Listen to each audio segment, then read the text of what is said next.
Hey, it's MK, and I am joining the Mixed Media Frenzy Friday gals once again. Here is the layout that we will be lifting or attempting to recreate. Now, I pulled out a bunch of stamps that I got a little bit excited to use.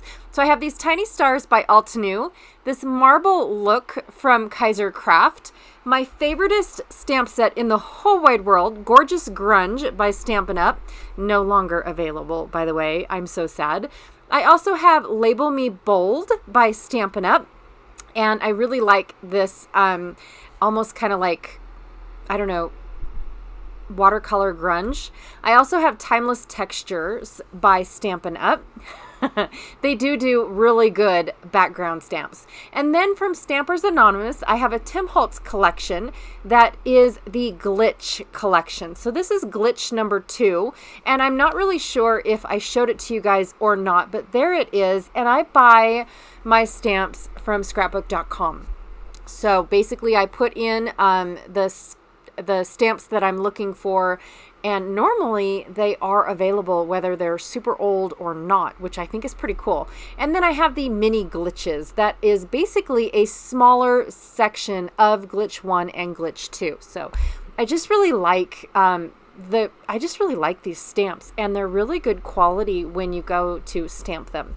I have 3 photos that I am going to try to put on this layout instead of just one. And these are the photos of us walking on Mars-ish, kind of, sort of. I also have 3 inks by Stampin' Up. Don't really know the colors because they are too new that I don't remember the name of any of them anymore. Let's be honest. I also have some blender brushes because I'm not really sure what I'm doing yet. And I have the Copper Penny by Nuvo, and I don't know what kind of drop it is, but it's Copper Penny, and then White Linen in Dilutions paint. I love painting with this, by the way. And some gold gesso by some TCW, which is the Crafters Workshop, and some Finnabar Art Basics clear gesso. I have these 2 really cool stencils by the Paper Rose, or Paper Rose, I think. I don't know if there's the in it or not. And then I have this really cool bumpy, just really cool textured paper by from my Tonic Studio craft kit. And not to worry about the little finger smudge, it won't even be seen. And then I have this really cool old close to my heart striped paper. It used to be my favorite striped paper in the whole wide world, but I'm going to try to make it look like this October afternoon paper right here, using the ink that I actually ended up grabbing. So that is what I'm going to try to do. And then I have my October afternoon Rocket Age stickers that I've been very, very slowly using. And I mean, like, I don't want to use it unless I absolutely have to. So yeah, I have just like 3 stickers used up, and I just don't want to use them, you guys. October afternoon just needs to come back because they were my jam. Anyways, I am going to take this paper that is just plain Jane paper from a card stack or paper stack, and rub clear gesso all over it so it can handle the mixed media that I plan on doing from it or to it. And I really wanted that distressed nighttime sky thing going on to make it look like I'm going to be on the planet Mars type thing. Then I'm going to take the Sundance ink, which is the dark yellow ink from Close to My Heart. It is a really good yellow, you guys. If you guys are looking for a good dirty yellow, this is the yellow to go for. I'm just saying. I really do like it, and I really felt like I didn't need to add anything else to it to make this paper look like my October afternoon paper. And it's really just a good red paper, and as soon as I added that yellow to it, it definitely had that dingy October afternoon feel. But I wanted to dark up the edges, so I used my Nectarine to darken up the edges. And then I was going to do the same thing with the Nectarine on this gorgeous textured paper, but it was looking a little bit too shiny, shimmery, splendid type stuff. So I went back to the Sundance Yellow, and I got that dirty effect that I was looking for, but I wanted to darken the edges again with my nectarine. So I ended up doing that. And then this paprika stamp set I brought out because I wasn't too sure how my inks were going to stamp up using my white ink pad, which I didn't even show you I was going to be using, but I am. And so I want to try it first before I go straight to the paprika and give it a chance, because my ink pad is so old, and I was told a long time ago that the lighter ink pads dry out faster than the darker ones for some weird reason. Well, I thought that maybe my ink pad had dried out, so let's try it first, but I brought out the paprika one just in case. All right, what did I do? I took all the stickers off of my October afternoon sticker sheet that I thought I would be using, as well as I used these Tim Holtz, what are they called? I don't know, type chip things. I don't know what they even are. They're chipboard or cardboard, like, I don't know, typewriter font, weird stuff. That's going to be my title, as well as the representation of the tags that are in this layout that I'm lifting today. So I'm going to shrink my embellishments because I want to put more photos down. And so that is kind of sort of where I get, it's a trade-off. Okay. Somebody only used one photo, so they used a lot of embellishments to make that photo not so all alone on the page. Well, I'm going to trade it off by doing a lot of photos and not so many embellishments, because I want my photos to be the center section, and they are going to take up a lot of the stage of the layout. So that is kind of my trade-off. I decided to rip my October afternoon paper and definitely saved those little bits and pieces. They will be used, I promise.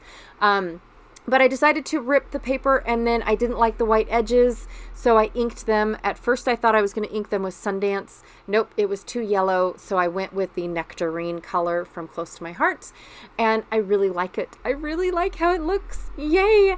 And I went ahead and I sat my cluster down exactly how I wanted it on the layout, and now I'm just trying to figure out the layering pieces. And because the striped Close to My Heart paper is a lot darker, I'm going to definitely put that as the in-between layer between my October afternoon and my textured layer, only because they look so much alike. They blended really well together. So I wanted a differentiate between the two. Now I'm taking one of my rose, paper rose stencils and using my white ink from Dilutions through it, and I love how that looks. And now I am taking another sponge and using it to paint my my gesso on, just for that hazy effect. Well, I don't like the harsh looks, so I'm going to use the stamps to soften the edges of my gold gesso. Now, normally I didn't need gesso on top of gesso, but it allowed me to smooth out that second layer of gesso a little bit. Not a whole lot, but a little bit. And I kind of got that nebula effect going on that I wanted, because we're in outer space-ish, kind of.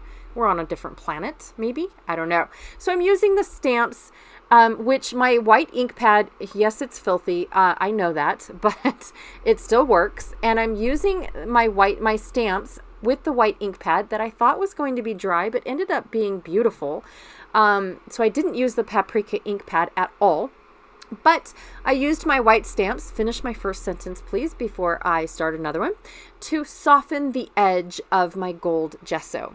And then I'm going to take my copper penny and run it through this other kind of techno stencil-ish thing. I'm not even sure what this is, but it's a pretty cool stencil, and I just was wowed by the background that all of these elements created. And so I wanted to show you guys a close-up. Here it is before I fill it up with more stuff. There was a few stamps that I did not end up using because this is it. This is all that I needed, and I did a little happy dance. I was happy with how it looks. So then I'm going to do, a painfully I should have mounted all of these photos individually, because when I laid down my squares of what I envisioned, it covered up too much of the background. I didn't like it. So I'm going to painstakingly go through every single one of these and back my photos, but I don't want to take them away from the cluster I've already made, because I'm worried that I'm never going to get it back to where it is. So I go through each one of them and cut them out, and the striped layer, I don't rip. I don't end up actually ripping it. I'm going to leave it straight, but then my next layer, I'm going to rip. Now, I do have to be very precise with my next layer because I don't have enough of it to go behind all of my photos. So when you see how I actually attach this cluster, the photo cluster, down on my layout, you'll see where I kind of skimped and saved on paper, because you're never going to see it. You're not going to notice that it didn't cover all the way. So, and I'm okay with that, really, honestly. Yes. I am using double-sided tear tape on the back of this because it is textured and bumpy, and my tape runner, my double-sided regular tape runner, does not like all that texture. So half the time I waste the tape trying to get it just to stick. And then I don't feel like, because it's not sticking to my tape, it might not stick at all on the layout. So I just go ahead and use tear and tape, and it sticks beautifully. And I just love it, you guys. I love this color combination, for one. Absolutely love doing my Mars photos. This one is actually a little bit, so it's the exact same Clark Planetarium as when I took my daughter when she was 6, but they've actually updated the Mars part. They took out the moonwalk entirely, which I was a little sad, but they updated the Mars by the background, what you're standing on is perfect, but the background is a digital effect, and so it moves. So my kids were standing there for one photo, and as soon as I turned the camera off, next thing you know, they're standing behind a lava, and I thought, oh my God, I have to have that too. And then when my husband and I stood back there, there was an explosion. So you can barely see it, but behind us, one of the volcanoes erupted, and my son didn't get to capture it very well, but when he took the photo, it was turning blue, and you can see it up close and personal. But if we would have stayed there a little bit longer and he would have kept taking a picture, it would have been a full-blown volcano right behind us. So it's like, oh my gosh, that is so cool that it's digital, and depending on when you're standing there is what photo you get. So that was pretty cool, and new for us as far as the planetarium goes. Well, there was actually a lot of new displays and everything else, and how science is catching up with what we can learn as far as like what's going on in outer space. And so there was a lot of hands-on things that we got to do at the planetarium this time, with my daughter, when she was 6. It was kind of boring, but it was still fun to see, like the space junk, and or they call it the space trash, what are they called, meteorites and things like that. Well, now it's kind of sort of a little different as far as what it is that we can learn, like the space plasma we've got to learn about black holes during this one particular trip, which was just fun for us. So anyways, what I'm doing is I'm cutting my typewriter looking key things in half. So I have all these weird little icons to just randomly put around my page. Now they're totally meaningless. The only thing that is not meaningless is when I spelled out my title, which says on Mars, and then it says into the unknown. Because we get to like learn about Mars, but nobody's actually like been able to study Mars outside of what we can collect from a snowsuit, or a spacesuit, not a snowsuit. Oh my gosh, I have Christmas on the brain. Thanks a lot, Janet. So anyways, I did end up using everything that I pulled off of my October afternoon sticker sheet, of course, because why not? I love my October afternoon stuff. I'm just trying to use it very sparingly because of the fact that they no longer are they no longer are. And it's very sad that, you find a manufacturer that is just your style and then they just stop creating. And it's like, oh, I'm so sad, but I get it. I understand it-ish, kind of, but I'm still pouting about it. So, yes, I am using these as my makeshift tags, instead of trying to come up with ginormous tags to fill up the void and basically cover up all this mixed media. I didn't want to. I love how it looks. So I decided the last thing I'm going to do is add a little bit of white splatter. Well, picking up my masks for my photos, I ended up getting some white splatter on my finger, got it onto my photo. So I took a baby wipe really quickly before it dried, wiped it up. Yes, you can kind of sort of see it, but not really.